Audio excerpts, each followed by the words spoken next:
Why is society fascinated with crime? The reason people like criminal documents and media is because of the odd psychology behind criminals. Let us explain.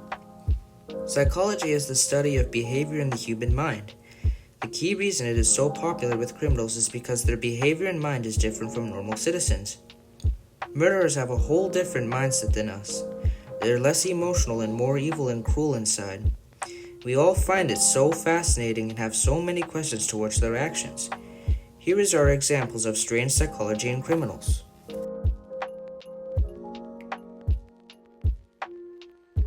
People seem to like the controlling and persistent mind of the main protagonist of Vince Gilligan's Breaking Bad, Walter White. Walter discovered that he had lung cancer.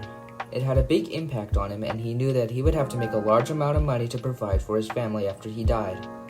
He was a very smart man.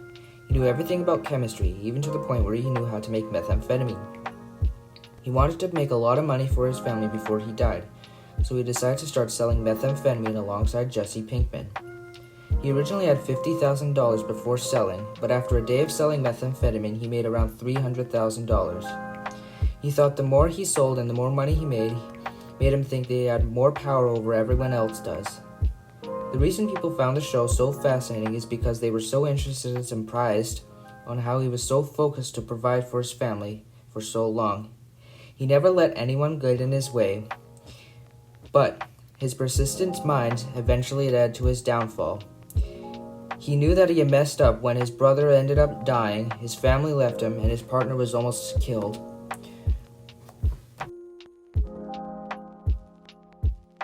Another very popular criminal that people are fascinated with is real-life serial killer Jeffrey Dahmer and his psychotic behavior. For example, Dahmer's childhood impacted him on the way he was later on. His family never gave him the attention he needed, so he ended up becoming very lonely to the point where he didn't feel any emotions. When he found roadkill, dead animals, and bones fascinated, it impacted his future a lot and how he became a monster. He eventually ended up becoming a serial killer and taking innocent people off the streets, taking them to their homes, and murdering them in his house. People are just so fascinated in how he did it and showed no emotions or remorse to any of his victims, nor cared too much about anyone else's emotions. Another example is the psychology of the Joker. The Joker is very similar to the psychology of Jeffrey Dahmer, but in a whole different story. For example, his real name is Arthur Fleck. Arthur as a kid was adopted by his stepmom and his stepdad. He was physically abused and neglected by his stepdad. It impacted him later on in his life, but he doesn't remember or realize that. When he was older, he had developed pseudobulbar.